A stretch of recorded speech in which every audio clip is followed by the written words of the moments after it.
По повод Светскиот ден на борба против сидата, традиционално основното училиште Свети Климент Охридски заедно со Центарот за јавно здравје од Битола организираа едукативна манифестација.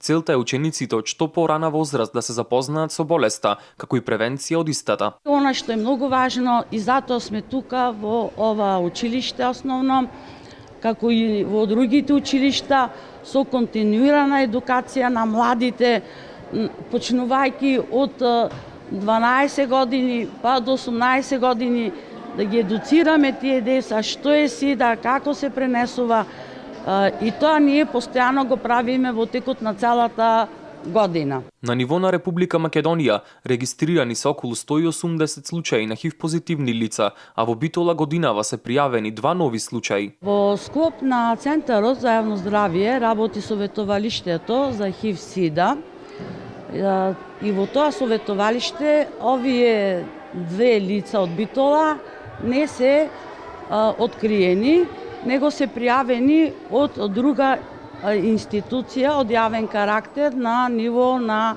нашата држава. Поради тоа, освен оваа информација, немаме никаква друга информација во врска со тие 2 лица. Советувалиштето во Битола функционира секој ден, но сепак докторите велат дека се уште нивото на свест за оваа болест не е на највисоко ниво. Во нашето советувалиште, за жал, 99% од анкетираните и анонимно тестирани лица се од машки пол, а само 1% од женски пол.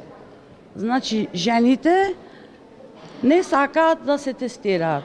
Во рамките на оваа манифестација беа доделени и наградите од претходно објавениот литературен и ликовен конкурс. Ова е општинска ликовно-литературен конкурс, каде што и наши наставници беа и во комисијата, која што така, како што видовме, фер ги подели наградите на сите учесници. Имаше многу учесници, што јас кога ги видов едни прекрасни литературни и ликовни творби, бев воодушевена. Ова општинска манифестација во основното училиште Свети Климент Охридски традиционално се организира веќе 20 години.